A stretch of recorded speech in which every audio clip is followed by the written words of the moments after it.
देखिए, ऐसा है कि डिस्टर्ब एरिया का बिल लेके आ रही है सरकार। पिछले 35 सालों में राजस्थान के अंदर बड़े बड़े मुख्यमंत्री रहे।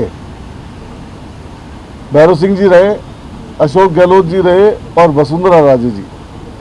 पिछले 35 साल में ये तीन ही मुख्यमंत्री रहे और उनको कभी ऐसे बिलों की जरूरत नहीं पड़ी।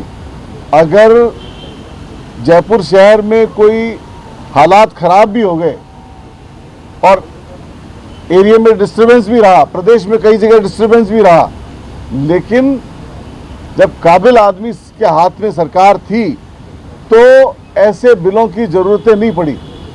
आज सरकार, मैं ये पूछना चाहता हूं सरकार से और मंत्रियों से और मुख्यमंत्री जी से कि ऐसे कौन से ऐसे इंसिडेंट हैं जहां ऐसा हो रहा है और किसी का एक्सटॉर्शन हो रहा है और किसी को जबरन जमीन बेचनी पड़ रही हो। ऐसा न तो कोई जयपुर में एग्जाम्पल है और न पूरे राजस्थान में एग्जाम्पल है।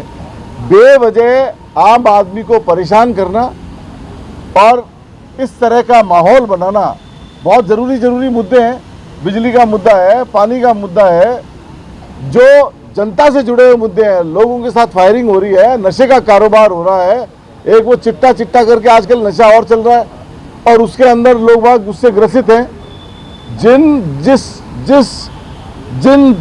चीजों से आम आदमी पीड़ित है, आवाम पीड़ित है, उन पे बिल लेके आओ। पढ़ाई की बात करो, रोजगार की बात करो, जो चीजें चाहिए उसके ऊपर सरकार बात नहीं करना चाहती है। हमने होम पे चर्चा के लिए कहा, होम पे चर्चा से मना करा दिया। हमने एजुकेशन पे चर्चा के लिए कहा, उसके लिए मना कर दिया। हमने पानी पे चर्चा के लिए कहा, उसके लिए मना कर दिया।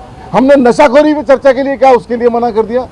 तो जो जरूरी मुद्दे हैं उन पे कोई बात नहीं हो रही है और ऐसे मुद्दे जिनकी कोई अहमियत नहीं है, जिसका कोई किसी पीड़ित होने का एग्जाम्पल नहीं है सामने, और खाली एक माहौल बनाने के लिए, एक बेवजह सदन का समय खराब करने के लिए और प्रदेश में माहौल बनाने के लिए ऐसा काम किया जा रहा है।